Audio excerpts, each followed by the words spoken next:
తెరపై ప్రతి జోనర్ని టచ్ చేస్తూ టాలీవుడ్ రికార్డ్ హిట్స్ అందించిన దర్శకుల్లో కోడి రామకృష్ణ గారు ఒకరు. అసలు ఈ రోజులో చూసుకుంటే గ్రాఫిక్స్ మాయాజాలం ఒక సెన్సేషన్. మరి ఆ గ్రాఫిక్స్కి సృష్టికర్త కోడి రామకృష్ణ గారు. వారు మనతో పాటు ఉన్నారు. వారి జర్నీ ఏ విధంగా సాగిందో వారి మాటలను విందాం రండి. నమస్తే సార్. ముందుగా హెచ్ఎంటీ తరఫున మీకు జన్మదిన శుభాకాంక్షలు సార్.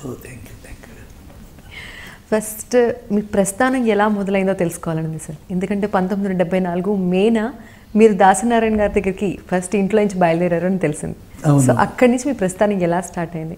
ప్రస్థానం అంటే మా జీవితం అంటే ఫస్ట్ నుంచి కూడా మా ఇంట్రెస్ట్ అంతా కూడా ఫస్ట్ నాటకాలు, తర్వాత నాటకాలు యాక్ట్ చేయడం, తర్వాత సినిమాలో చేరాలనే అంబిషన్. ఆ అంబిషన్కి మా గురువుగారు కూడా ఇక్కడే పెద్ద హిట్ డైరెక్టర్ కింద అవ్వడం వల్ల ఆయనకి నాకు పెద్ద పరిచయం లేకపోయినా నేను ఆయన రిక్వెస్ట్ చేసి నేను సినిమాలో చేరాలండి, అసిస్టెంట్ డైరెక్టర్గా చేరుతాను అని చెప్తే, సరే నువ్వేం చదువుతున్నావు అంటే నేను బీకామ్ ఫస్ట్ ఇయర్ అప్పుడు నేను. అందుకని అయితే బీకామ్ పూర్తి చేసి నాకు ఉత్తరం రాయి, అప్పుడు నేను నిన్ను చేర్చుకుంటానని చెప్పారు. అలాగే నేను బీకామ్ పాస్ అయిన వెంటనే ఆయనకి లెటర్ రాశాను. ఆయన స్టార్ట్ ఇమీడియట్లీ రామకృష్ణ అని గురువుగారు దాసనారాయణ అని టెలిగ్రామ్ ఇచ్చారు. దాంతో నేను మద్రాసులో ఫస్ట్ అడుగుపెట్టడం అంటే ఒక భయం. ఎందుకంటే అక్కడ మా ఫ్యామిలీ కానీ, మా స్టూడెంట్స్ కానీ, నా ఫ్రెండ్స్ కానీ, మా నాటకాలు అదొక పెద్ద ప్రపంచం. ఆ ప్రపంచాన్ని నేను చాలా బాగా ఎంజాయ్ చేస్తాను. అంత ఒక్కసారి వదిలేసి వెళ్ళిపోవాలంటే అబ్బో ఈ టెలిగ్రామ్ అబద్ధం అయితే బాగున్ను మనం అని భయం వేసింది. కానీ నా ఫ్రెండ్స్ అందరూ కూడా నువ్వు ఎప్పటి నుంచి చూస్తున్నావు, నువ్వు ఇది అందరికీ వస్తుంది ఏంటిది లక్కీ అని బలవంతం చేసి వాళ్ళే ఒక బెనిఫిట్ షో. నేను అప్పుడు పల్లిపొడిచని ఒక నాటకాన్ని కమర్షియల్గా ఆడేవాళ్ళం మేమంతా. దాన్నే మా స్టూడెంట్స్ అందరూ కలిసి టికెట్ డ్రామా కింద చేసి ఆ రోజుల్లో నాకు 750 రూపాయలు కలెక్ట్ చేసి నా జేబులో పాకెట్ ఎక్స్పెన్స్ కింద పెట్టి సర్కార్ ఎక్స్పెన్స్ తోశారు. మేము ఫస్ట్ గురువుగారింటికి వెళ్ళాం. వెళ్తే గురుగారు లేరు. ఎక్కడున్నారంటే శివాజీ గార్డెన్లో షూటింగ్ జరుగుతుంది అన్నారు. అప్పుడు అక్కడికి వెళ్ళాము. వెళితే అక్కడ నన్ను చూసిన వెంటనే ప్రొడక్షన్ వాళ్ళు వాళ్ళందరూ కూడా చాలా హ్యాపీ ఫీల్ అయ్యి నన్ను తీసుకెళ్ళి మేకప్లో కూర్చోబెట్టారు.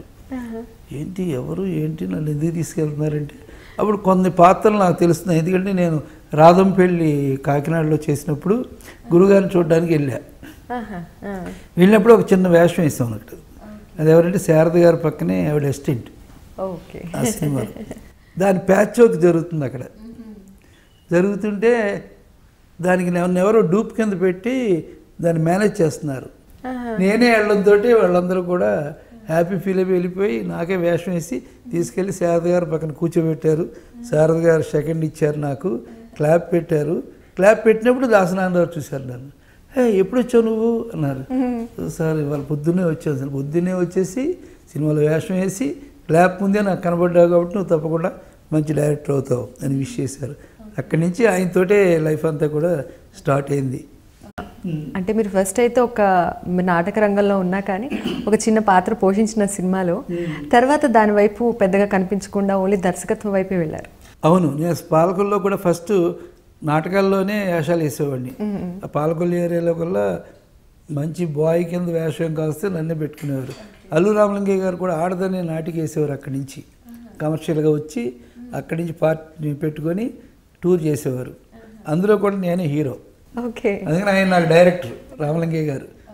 అందుకని ఆయన కూడా చెప్పారు నేను ఎప్పటికైనా నేను తీసుకెళ్తానని. కానీ నాకు సినిమాలో వేషం వేయాలన్నా పంపించేవాడిని అప్పుడప్పుడు ఫొటోస్ అన్నీ కూడా వేషాన్ని. కానీ గురువుగారు తాతామనుడు సినిమా చూశాక ఊరంతా దాని గురించే మాట్లాడేవారు. ఏ కార్నర్ చూసినా తండ్రి గురించి కొడుకుల గురించి మాట్లాడుతూ మనం ఆర్టిస్ట్ అయితే ఒక క్యారెక్టర్ చేయొచ్చు, కానీ డైరెక్టర్ అయితే ఇంత కథ చెప్పొచ్చా, అందుకని డైరెక్టర్ అవ్వాలనుకొని ఈ యాంగిల్కి వచ్చా అప్పటి నుంచి కూడా. అవును, మరి ఇలా మీకు ఒక దర్శకత్వంగా వస్తే అందరి నోళ్ళలో పడతాం, దీనికంటే ఇంకా మంచి పొజిషన్ ఉంటుంది అని ఆలోచించి మీరు దర్శకత్వంలోకి వచ్చారు. మీరు ఫస్ట్ సినిమాలో తీసినప్పుడు ఇంట్లో రామయ్య వీధిలో కృష్ణ 500 రోజులు ఆడిందండి ఆ రోజు. మరి ఆ cinema first hit, first movie మీరు అంత హిట్ కొట్టారు. అలా వచ్చి అంత పెద్ద ఛాన్స్ని మీరు తీసుకున్నారు. సో అప్పుడు ఎలా అనిపించింది? నా లైఫ్లో అన్నీ కూడా అండి నాకేంటో మన పని మనం చేయడమే, దాని రిజల్ట్ మాత్రం అదే వచ్చేది నాకు. రాఘవ్ గారిని ఆయన చదువు సంస్కారం అని సినిమా తీస్తున్నారు ఆయన. ఓకే. గురుగారి దగ్గర నేను అసిస్టెంట్గా చేస్తున్నాను. చేసినప్పుడు నాకు కబురు వచ్చింది రాఘవ్ గారి దగ్గర నుంచి. ఎందుకంటే గురుగారితో రాఘవ్ గారు వచ్చినప్పుడు నేను అక్కడ జయ ఆంధ్ర యాడ్ స్టేషన్లో స్టూడెంట్ లీడర్. ఆయన ముందే గొడవలు అవి జరిగినాయి స్టూడెంట్ యాడ్ స్టేషన్లో. అందుకని నేను ఆయన స్టూడెంట్ రౌడీ కింద రిజల్ట్ అయ్యా. అందుకని ఆ సినిమాలో ఒరిజినల్గా రౌడీ స్టూడెంట్ వేషం ఒకటి ఉందన్నమాట. ఒరిజినల్గా ఒకడు ఉన్నాడు, పాలకొల్లు నుంచి వచ్చాడు, నాకు కనపడ్డాడు, అతన్ని తీసుకురమ్మన్నారు. రాఘవ్ గారి కథలంటే చాలా ఇష్టం, కథలే అంటుంటారు ఆయన. నేను వెళ్ళిన దగ్గర నుంచి పొద్దున్న 6 దాకా షూటింగ్. మధ్య మధ్యలో ఆయనకి ఒక 20 కథల దాకా చెప్పేసి ఉంటాను నేను. పొద్దున్న ఒకటి చెప్పారు ఆయన, ఓకే నీకు యాంగ్జైటీ మెచ్చుకుంటున్నాను, కానీ నాకు నచ్చిన కథ కాదు కావాల్సింది చెప్పాల్సింది, జనానికి నచ్చిన కథ చెప్పు, అది నాకు నచ్చుద్ది ఎప్పుడైనా. తర్వాత గురువుగారు తూర్పుగోదావరి సినిమా తీశారు ఆయనకి. ఎలాగైనా రాఘవ్ గారి దగ్గర అసిస్టెంట్ డైరెక్టర్గా చేయాలి నేను ఆ సినిమాకి అని. కానీ అప్పటికే చాలామంది రేలంగి నాగేశ్వరరావు వీళ్ళందరూ కూడా, దుర్గా నాగేశ్వరరావు, కోటారెడ్డి గారు, సీనియర్స్ అందరూ కూడా రాఘవ్ గారి దగ్గర కో డైరెక్టర్స్. గురువు గారికి రాఘవ్ గారి డిసిప్లిన్, అందుకనే చాలా హై పీపుల్ అందరినీ పెట్టున్నారు ఆయన. చేయాలి. అప్పటికే నేను మనుషులంతా ఒకటైన సినిమా చేస్తాను అసిస్టెంట్ డైరెక్టర్ రామారావుది గురువుగారికి, స్వర్గం నరకం. తెలిస్తే నాన్న గురువుగారు నేను ఆ సినిమా చేస్తాను సార్ అని. ఉండవా చేస్తున్నావు కదా నువ్వు, అక్కడ చాలామంది ఉన్నారు, రావు గారు ఒప్పుకోరంటే నేను బతిమాలుకుంటాను సార్ నేను అన్న.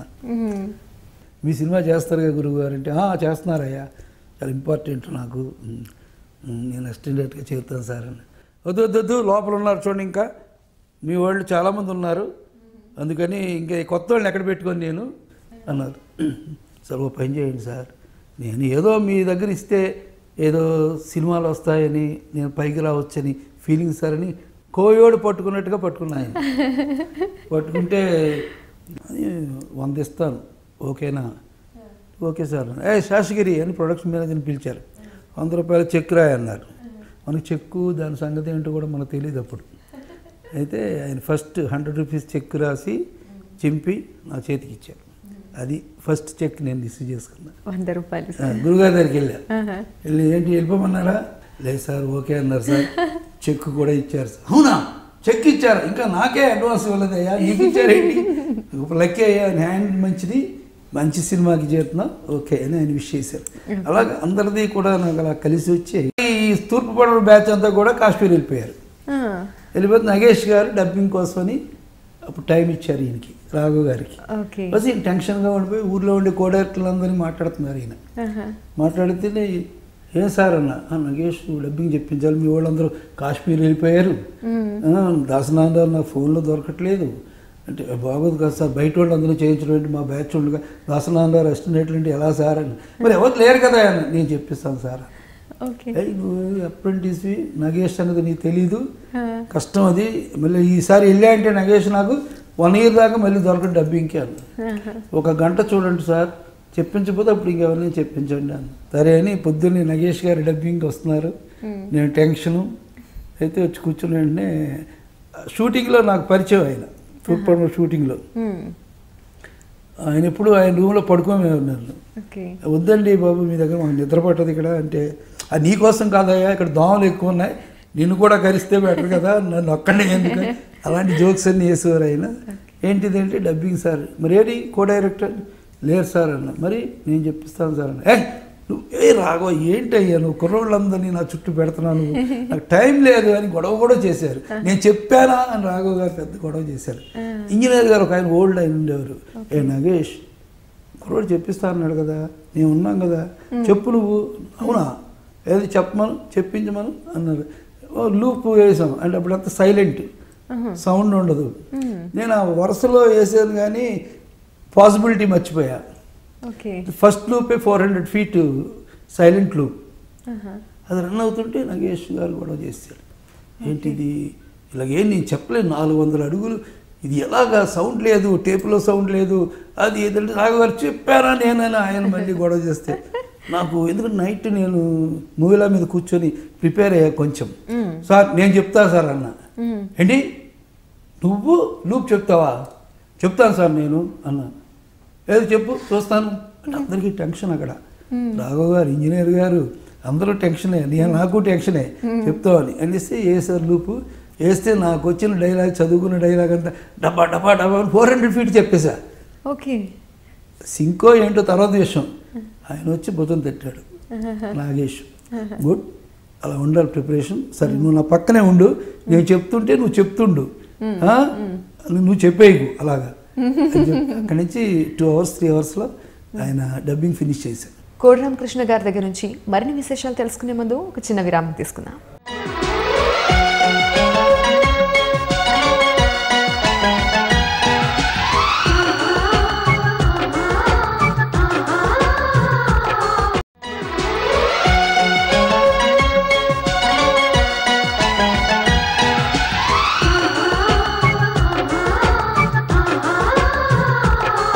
తిరిగి స్వాగతం.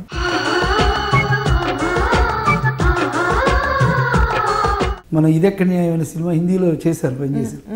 అది జరుగుతుండగా 80 రూమ్కి వచ్చారు రాఘవ్ గారు. వచ్చి రామకృష్ణ కారు ఎక్కన్నారు.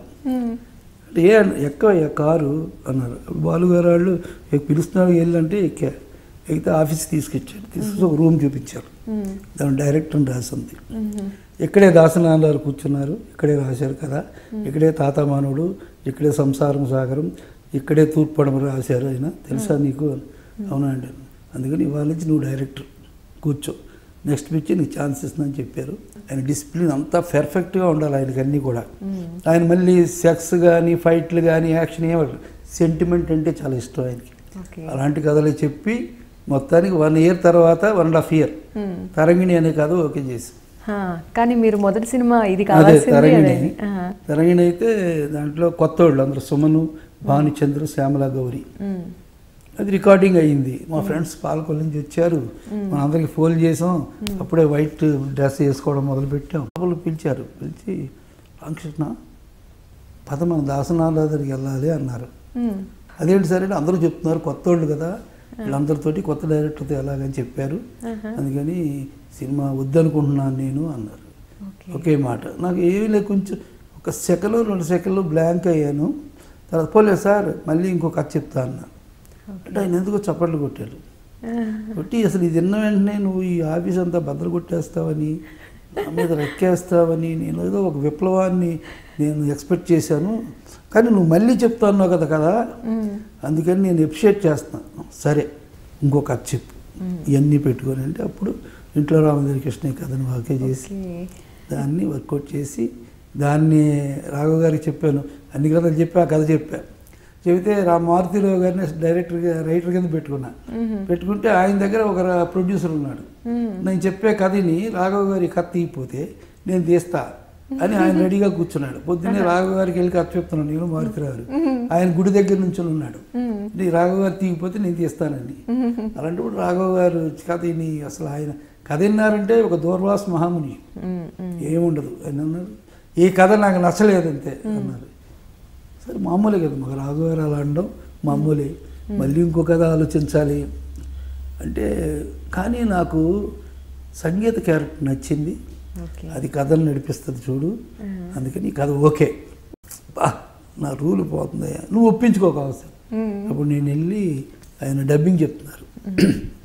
వెళ్ళి నమస్కారం సార్ అన్న. ఎవరు నువ్వు అని అడిగారు చిరంజీవి గారు. నాది మొగల్తూరు సార్ అన్న. మా మొగల్తూరా అంటే పాలకొల్లు, నరసాపురం, మొగల్తూరు ఒకటే కదా సార్, మాది పాలకొల్లు సార్. ఏంటి అన్నది. సార్ నాకు ఒక సినిమా ఛాన్స్ వచ్చింది సార్, దాంట్లో మీరు హీరో అయ్యారు సార్ మీరు. అవునా, ఎవరు ప్రొడ్యూసరు? కె రాఘవ్ గారు సార్. రాఘవ్ గారా? ఆయన డిసిప్లిన్ కదా, మీరు అందుకని డిసిప్లిన్ కదా సార్ అన్న. మన డిసిప్లినే అంటే ఆయనతోటి అందరూ చెప్తారు, కోపపడతారు, ఏదైనా తేడా వస్తే అందరి మీద గొడవ చేస్తారని. అలాగేం కాదు సార్. సరే ఆయన రమ్మను మాట్లాడమ్మ, అయిపోయింది, కొమ్మూలిపోయింది. ఆయన మాట్లాడాడంటే ఇది బెడిసి కొడుతుంది అని రాఘవ్ గారి దగ్గరికి వెళ్ళి ఇలా చెప్పారు సార్, మిమ్మల్ని రమ్మన్నారు సార్. ఓకే అని బయలుదేరి వచ్చారు డబ్బింగ్ థియేటర్కి. వచ్చిన వెంటనే నేను ఎక్స్పెక్ట్ చేయని సీన్ ఏంటంటే, రాఘవ్ గారు చిరంజీవి గారిని చూసి చిరంజీవి కాగలించుకొని, అదే మీరు ఎప్పటి నుంచో మీ కుటుంబం నాకు తెలుసు, మీ నాన్నకి నేను ఛాన్స్ ఇచ్చాను ఆ సినిమాలో, నా సినిమాలో యాక్ట్ చేశాడు మీ నాన్న. అవునా, అవును, మీ వెంకట్రావు గారు నా సినిమాలో ఆయన సినిమాలో యాక్ట్ చేశారంట, వేషాలు ట్రై చేసేవారంట వాళ్ళ నాన్నగారు, చిరంజీవి గారు నాన్నగారు. అలా సెంటిమెంట్ నుంచి వచ్చేసాడు ఆయన. వచ్చేటికల్లా ఇద్దరు మంచి ఫ్రెండ్స్ అయిపోయారు వాళ్ళిద్దరు. అదే నేను చెప్పాను రామకృష్ణకి, చిరంజీవి మనం సరిపోదు మన బ్యాచ్ వద్దన్నా నేను. ఏమండి మీరు వద్దన్నం కాదండి, ఏంటి మీరు ఏంటండి అన్నా, అది కదా ఏదో ఇట్లా చెప్పంటే అప్పుడు మన దోళ్ళ బజార్లో దోళ్ళ బేరం పడతారు ఇలా ముసిగేసి అలాగా వాళ్ళిద్దరూ కూర్చొని మాట్లాడుకుని చిరంజీవి గారు లేసిగా, రాఘవ్ గారు మీ బ్యాండ్ అంటే ఇష్టం, మా నాన్నగారు మీ దాంట్లో చేశారు, నేను చేస్తున్నా, ఆ కుర్రాడు ఛాన్స్ ఇచ్చాం, ఏం డబ్బు ఇస్తారో మీరు ఇవ్వండి, అది నేను పేమెంట్ కిందే కాదు నాకు, నేను మాత్రం ఈ సినిమా చేస్తాను, కానీ ఇవాళ నైట్ వచ్చి రామకృష్ణ కథ చెప్పాలి, అది నాకు నచ్చాలి. నైట్ వెళ్ళి ఆయనకి బెడ్రూమ్కి 9:30 షూటింగ్ అయ్యి వచ్చారు ఆయన. అయితే రామకృష్ణ కూర్చో, ఏం లేదు అని లోపలికి వెళ్ళి కొంచెం కాఫీ తాగి వచ్చి చెప్పు కదా అన్నారు. 3 అవర్స్ యాక్ట్ చేసి ఇంట్లో రాజేంద్రకి ఇష్ట కథ అంతా చెప్పారు. నువ్వేమో అనుకుంటావా నువ్వు అన్నారు. మళ్ళీ మొదలుకి వచ్చింది కదా, అనుకునేది ఏముంది సార్, ఇప్పుడు చాలాసార్లు అనుకున్నాను, నేను ప్రిపేర్ అయిపోయిన ఎక్స్పీరియన్స్ వచ్చింది సార్. ఏంటంటే ఏం లేదు, నాకు ఈ కథ నచ్చలేదు అన్నాడు. ఓకే, ఓహో ఏం సార్ అంటే, కానీ 2 నచ్చినాయి నాకు. ఒకటి నీ ఎఫర్ట్, 3 అవర్స్ చెప్పావు కదా, ఇంకొకటి పూర్ణిమ క్యారెక్టర్ నాకు చాలా బాగా నచ్చింది, ఆ క్యారెక్టర్ పక్కనే నేను ఉంటున్నాను, అందుకని కథలో సెంటిమెంట్ అంతా నా వైపు వస్తుంది, అందుకని ఈ సినిమా చేస్తున్నానని చెప్పారు. గొప్ప విషయం ఏంటంటే హీరో అంటే సాధారణ ఏ హీరో అయినా తన కథ తన క్యారెక్టర్ బాగుండాలి, కానీ ఒక కథ నచ్చి కథలో పాత్ర నచ్చి ఆ క్యారెక్టర్ నేను చేస్తాననేదే బ్లెస్సింగ్ ఆఫ్ చిరంజీవి గారు అనుకున్నాను నేను. అలాగే వాళ్ళ పుష్కరాలు జరిగినట్టుగానే అప్పుడు గోదావరి పుష్కరాలు వచ్చింది, క్లైమాక్స్ తీసినప్పుడు మా ఊర్లోనే గోదావరి వెళ్ళి సముద్రంలో కలుస్తుంది, అదంటే నాకు చాలా ఇంట్రెస్ట్, అందుకని దాని క్లైమాక్స్ నేను అక్కడే తీశాను. ఇంట్లో రాజేంద్ర క్లైమాక్స్ అందరు ఆర్టిస్టులతోటి లాంచ్ పెట్టి అక్కడ తీసి ఆ రోజే మొగల్తూరులో చిరంజీవి గారు మా అందరికి భోజనాలు పెట్టారు. పెట్టి ఆ సినిమా అలా అయింది. లక్కీ దానికి సెన్సార్ ప్రాబ్లం వచ్చింది, 5000 feet కట్ చేశారు సెన్సార్ వాళ్ళు, 2 songs కట్ చేశారు.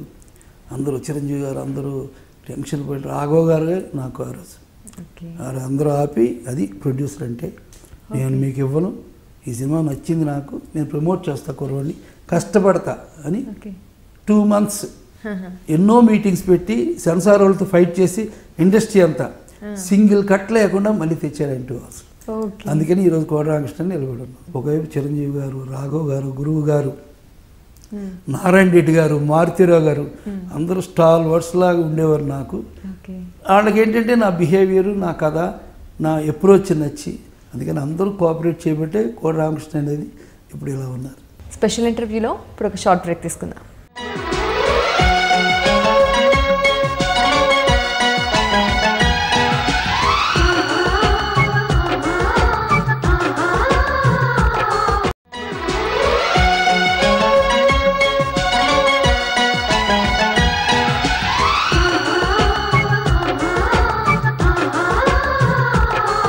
Welcome back.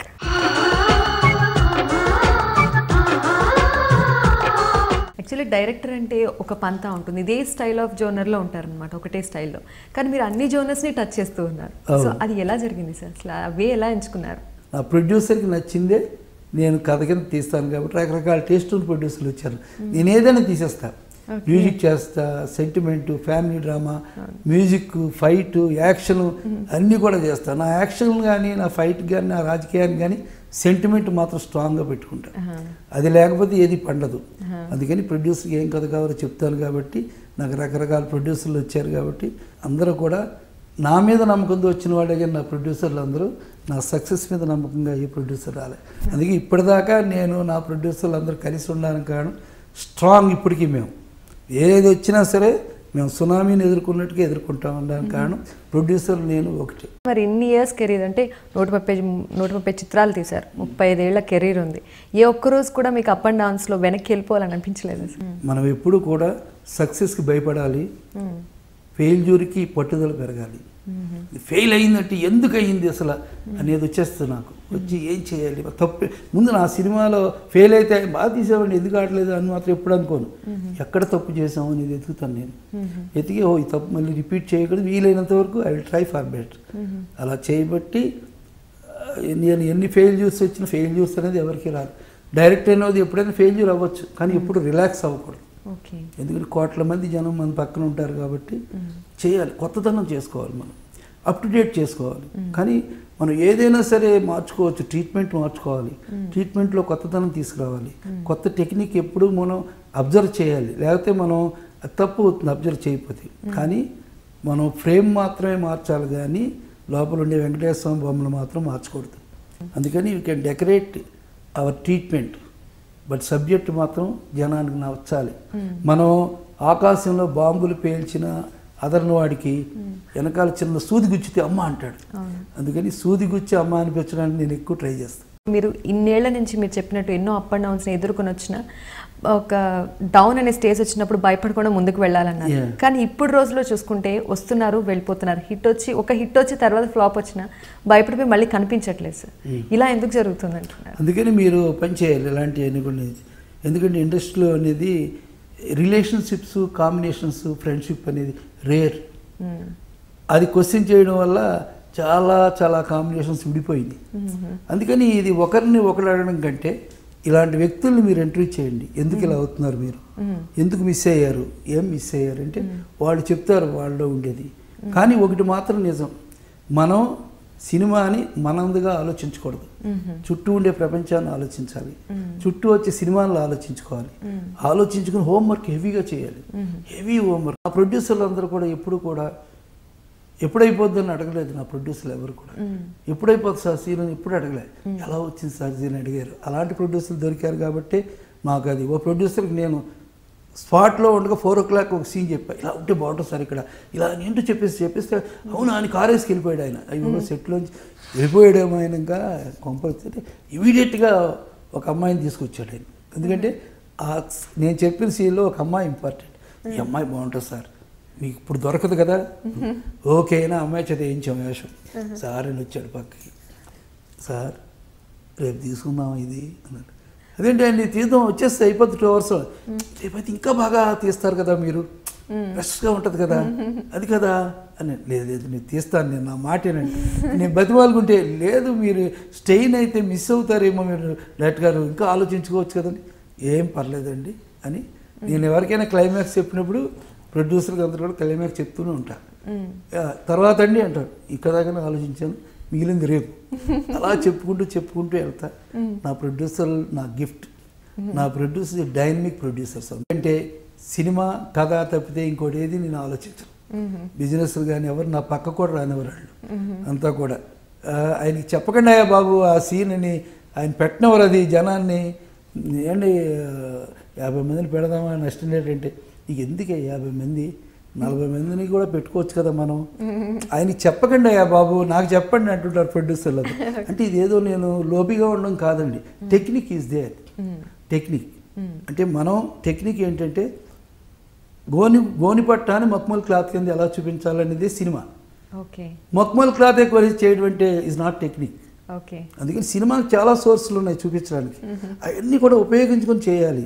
అదేదో కాంప్రమైజ్గా ఉంటుంది అనుకుంటే తప్పు. ఆ రూపాయి ప్రొడ్యూసర్ మిగిలిన ఆ రూపాయి ఇంకో దానికి పెట్టుకోవచ్చు. ఇదేదో నేను శాసనం చెప్పినట్టు కాదు. ఎందుకంటే మనకి ప్రొడ్యూసర్కి ప్రతిక్షణం అనవసరం వేస్ట్ అవ్వకుండా చూసుకోవడం మాత్రం మన బాధ్యత. మంచి ప్రొడ్యూసర్ దొరికినప్పుడు మనం ఇంకా రెస్పాన్సిబిలిటీ ఫీల్ అవ్వాలి. నా ప్రొడ్యూసర్లు అందరూ కూడా ప్రతి ఒక్కడు గ్రేట్, సింపుల్లీ గ్రేట్. కృష్ణ గారి దగ్గర నుంచి మరిన్ని విశేషాలు తెలుసుకునే ముందు ఒక చిన్న విరామం తీసుకుందాం.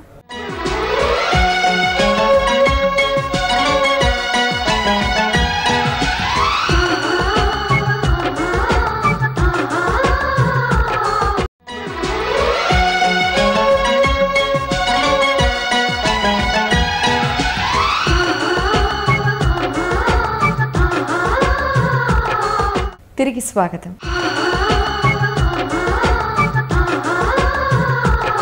ఓకే సార్, ఇక్కడ మీరు అన్నట్టుగానే ఫిలింలో బడ్జెట్ని ప్రతిదీ ఆలోచించుకొని చేయాలి అని అంటున్నారు, ప్రతి సీన్ని కూడా రక్తి కట్టాలి అంటున్నారు. మీరు అసలు ఒక జోనర్ అంటే ఒక గ్రాఫిక్ జోనర్ అనేది మీరే ఇంట్రడ్యూస్ చేశారు. యాక్చువల్లీ ఇప్పుడు చాలా ఆల్మోస్ట్ గ్రాఫిక్సే కనిపిస్తున్నాయి, కానీ మీరే ఇంట్రడ్యూస్ చేశారు. మరి అప్పుడు టెక్నాలజీకి ఇప్పుడు టెక్నాలజీకి అసలు డిఫరెన్స్ ఏమనిపిస్తుంది? ఒక విషయం చెప్పాలంటే గ్రాఫిక్స్ అనేది ఎవరికి తెలియదు. ఎందుకంటే షార్ట్లోకి వచ్చాక రకరకాల సమస్యలు వచ్చేస్తుంటాయి ఇమీడియట్గా. అంటే అవి మనకు ముందు ఊహించాం కదా, అందుకని ఎవరికి తెలియదు అంటున్నా. అప్పటికప్పుడే దాన్ని మనం ఎలాగ చేయగలం, ఎలా వేస్ట్ అవ్వకుండా చేయగలం, దీన్ని ఎలాగ ఆ టెక్నీషియన్ తీసుకు ఇద్దయ్య బాబు నాకు ఇది చాలు, ఇలా చేస్తాను, నేను ఇలా చేస్తాను అని చెప్పేయాలి అతనికి. చెప్తే అతను ఎంత చేయాలో అంత చేస్తాడు. ఎందుకంటే ఈ గ్రాఫిక్స్ అనేది కొన్ని వందల మంది కూర్చొని చేసే పని. దానికి థియేటర్ అంతా చప్పట్లు కొట్టాలి తప్పితే వేస్టేజ్గా ఒక్క షాట్ కట్ చేసినా మన తప్పు అవుతుంది. అందుకని టెక్నిక్ని మనం యూజ్ చేసినప్పుడు దాంట్లో మనకు అవగాహన ఉండాలి, అది తెలియాలి, తెలిసి దాని ఓపిక ఉండాలి. ఆ టెన్షన్ ప్రొడ్యూసర్ రాకుండా చూసుకోవాలి. నా ప్రొడ్యూసర్లు బాగా వస్తుందనే నమ్మకంతో కదా టెక్నిక్ని పెడతారు ముందు, కాబట్టి వాళ్ళ టెన్షన్ నాకు ఉండదు. అందుకని గ్రాఫిక్స్ అనేది మనకి స్పాట్లోకి వెళ్ళేదాకా కూడా తెలియదు. ముందు ఎన్ని ప్లాన్లు వేసుకున్నా స్పాట్లో అన్నీ వికటిస్తాయి. అసలు గ్రాఫిక్స్ అనే దానికి సృష్టికర్త మీరే, ఆ మాయాజాలని సృష్టించింది మీరే. సో ఇప్పుడు రోజుల్లో అసలు ప్రతి సినిమాకి గ్రాఫిక్స్ అనేది చాలా హైక్ అయిపోయింది. సో ఇలాంటి దర్శకులకి, ఈ గ్రాఫిక్స్ ఓరియంటెడ్ మూవీస్ తీసే దర్శకులకి మీరు ఎలా చెప్పాలి, ఏం చెప్పాలనుకుంటున్నారు, మీ సపోర్ట్ ఏ విధంగా ఉంటుంది సార్? అంటే ఆ ధైర్యానికి, ఆ ఎఫర్ట్ని మనం మెచ్చుకోవాలి. ఎందుకంటే ఇప్పుడు ఎవరెస్ట్ శిఖరం ఒక అతను ఎక్కాడు కదా, అది తప్పని మనం అనం కదా, కానీ అది చూసి అభినందించాలి కదా మనం. అందుకని ఒక పెద్ద ఎఫర్ట్ని చేసినప్పుడు అది డైరెక్టర్ ధైర్యానికి, ఆ ప్రొడ్యూసర్ ధైర్యానికి ఎక్కువ మార్క్స్ వేయాలి మనం. అందుకని ఆ ఎఫర్ట్ని మనం మెచ్చుకోవాలి. అందుకని మనం చేయగలిగింది ఏమీ లేదు. ఎందుకంటే ఒక మంచిని ఎప్పుడూ కూడా మనం గొప్పగా మెచ్చుకోవాలి. ఆ మంచి కంటే ఇంకా మంచి చేయగలమని మనం అనుకోవాలి. అంతేగాని అదంతా మనం ఇంకా చేయగలం అనే మాట ఎప్పుడు చేయకూడదు. అందుకని ఆ ఎఫర్ట్ నిజంగా మంచిది, గొప్పది. దానికి ధైర్యం చాలా కావాలి. ఎవరికంటే డైరెక్టర్కి కావాలి, నిర్మాతకి కావాలి. ఓకే సార్, మరి ప్రేక్షకుని దృష్టిలో పెట్టుకొని ఏదైనా చేయాలంటున్నారు సార్. ఒక దేవుడిని కూడా గ్రాఫిక్స్లో తీసే గట్స్ మీకున్నాయి, మరి అంత ధైర్యం ఎలా చేశారు సార్? దేవుడు అనేది ఎప్పుడు కూడా స్ట్రాంగ్ పాయింట్. ఏదో పుష్కరాల్లో జనం చూస్తుంటే ఎంతమంది కంప్యూటర్ గ్రాఫిక్స్ తెలిసిన వాళ్ళు వస్తుంటారు, ఎంతమంది యంగ్స్టర్స్ వస్తున్నారు, ఎంతమంది మేధావులు వస్తున్నారు, ఆల్ టైప్స్. అందుకని భక్తి అనేది ప్రపంచం మొత్తానికి స్ట్రాంగ్. దేవుడు పిక్చర్లో డ్యూయట్ సాంగ్ పెట్టినా సరే ఫోన్ కాల్ రావాలి, ఆ లెవెల్లో ఉండాలి ఆ ట్రీట్మెంట్. అందుకని దేవుడు పిక్చర్ అనేది సక్సెస్ చేయడానికి అది మనం కూర్చొని చాలా చాలా వర్క్ చేయాలి. చేసి ముందు మనం ఫీల్ అవ్వాలి, మన పక్కన ఉండేవాడు ఫీల్ అవ్వాలి, విన్న ప్రొడ్యూసర్ ఫీల్ అవ్వాలి. అప్పుడు మనం జనం ఫీల్ అవుతారు. మనం ఫీల్ అవ్వకపోతే మాత్రం డ్రైగా జనం ఫీల్ అవ్వరు. అందుకని దేవుడు అనేది ఎప్పుడూ కూడా స్ట్రాంగ్ పాయింట్. కాకపోతే నా పిక్చర్స్లో దేవుడిది చాలా జాగ్రత్త పడేది ఏంటంటే, దేవుడు, భక్తురాలు, విలన్, ఈ ముగ్గురు ఇంపార్టెంట్ క్యారెక్టర్ దేవుడి పిక్చర్కి. కానీ దేవుడి పక్కనే భక్తురాలు ఉంటే ఎన్ని కష్టాలు వచ్చినా సరే ఎవరు ఫీల్ అవ్వరు. దేవుడు చక్రం అడ్డు పెడతాడు, అది ఫీల్ అవ్వరు అసలు. వాళ్ళు ఇంకా పాప్కార్న్ తింటూనే ఆలోచిస్తారు. వాళ్ళ పాప్కార్న్ పడిపోవాలంటే ఆ భక్తురాలే ఆ దేవుణ్ణి నువ్వు నా దగ్గర రావడానికి లేదు అనే ఒక నిబంధన పెడుతుంది. ఆ నిబంధన అనేది ఆవిడికి ఇంకా రాబోయే కష్టాలను క్రియేట్ చేయబోతుంది అనేది ఆ పాప్కార్న్ పడిపోతుంది చేతులు. కృష్ణ గారి దగ్గర నుంచి మరిన్ని విశేషాలు తెలుసుకునే ముందు ఒక చిన్న విరామం తీసుకుందాం.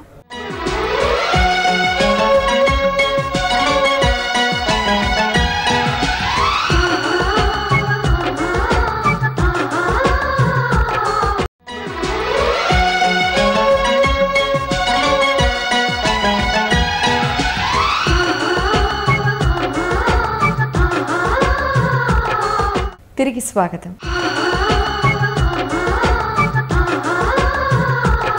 అందుకని దేవుడి సినిమాలో మనం జాగ్రత్తగా పెట్టాల్సింది ఏంటంటే, దేవుడున్నా భక్తురాలున్నా విలనే డామినేషన్.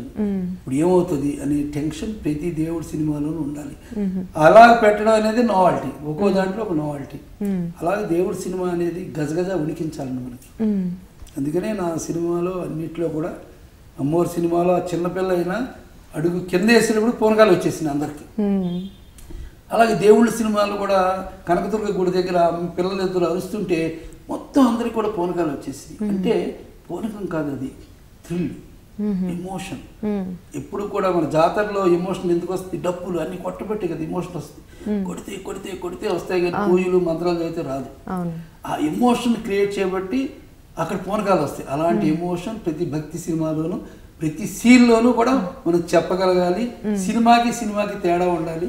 అలాగే మేము అరుంధతిలో కూడా పెట్టాం. అరుంధతిలో ఉండే గొప్ప విషయం ఏంటంటే ఎంత టెక్నిక్ ఉన్న లేడీ సెంటిమెంట్. యాక్చువల్లీ మీరు ఈ క్యారెక్టర్కి ఈ మూవీ ఈ కథ అయితే బాగుంటుంది అనేది అప్పటికప్పుడు మీరు డిజైన్ చేసుకునే కెపాసిటీ ఉంది సార్ మీకు. సో ఇప్పుడు మీరు 150వ చిత్రం చిరంజీవి గారు తీస్తున్నారు, మీకు అదే విషయం తెలుసు. మరి ఆయనకి ఎటువంటి కథ అయితే ఇప్పుడు ఈ జనరేషన్లో ఆయనకి ఏ కథ అయితే కరెక్ట్ ఉంటుంది అని మీ ఆలోచన? చిరంజీవి గారికి అన్ని తరగతుల ప్రేక్షకులకి అవుననిపించే కథ ఉండాలండి. ఆయన ఒక ప్రేక్షకులకు సంబంధించిన ఆయన కాదు. ఆయన at the same time conscious. 150 cinema అని ఆయన చుట్టూ రొదపెట్టేస్తారు. ఆ కాన్షియస్నెస్ అనేది డెవలప్ చేయకూడదు. నాకు తెలిసి ఆయన ఉరికి అనుకుని ఏ సినిమా చేసినా తప్పకుండా సక్సెస్. ఆయన్ని ఒక్క అడుగు కూడా వెనక్కి వేసేలాగా ఎవరు చేయొద్దు. అది చాలా ఇంపార్టెంట్ అని నా ఉద్దేశం, నేను అనుకోవడం. అదేదో ఒక వన్ సైడెడ్గా నేను చెప్తున్న మాట కాదు ఇది. అందరూ మా బాలయ్య గారు కానీ నాగార్జున కానీ అందరూ కూడా ఆయన అంటే చాలా ఇష్టం అందరికీ. అందుకని అందరూ ఆయన సక్సెస్ కోసం చూస్తున్నాం. సక్సెస్ అవ్వాలి, అయి తీరాలి.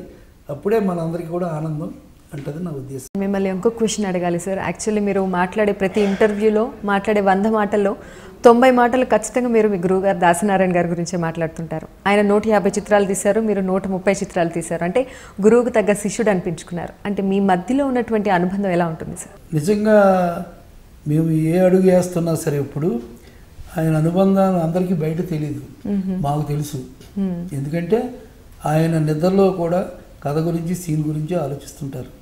అందుకని సమస్యకి మనం ఎప్పుడు పైన ఉండాలి, నిర్మాత గురించి ఎప్పుడు ఆలోచించాలి అని గ్రేట్ డైరెక్టర్ అయినా ఆయన మించిన డైరెక్టర్లు అవ్వక్కలే. మనం ఆయన తగ్గ డైరెక్టర్లు అనిపించుకోగలిగితే చాలు మాకు. ఇప్పటి వరకు తీసుకుంటే అసలు హిస్టరీలోనే ఒక 100 సినిమాలు తీసిన దర్శకులు ముగ్గురున్నారు. కె రాఘవేంద్రరావు గారు, దాసనారాయణ గారు, మీరు.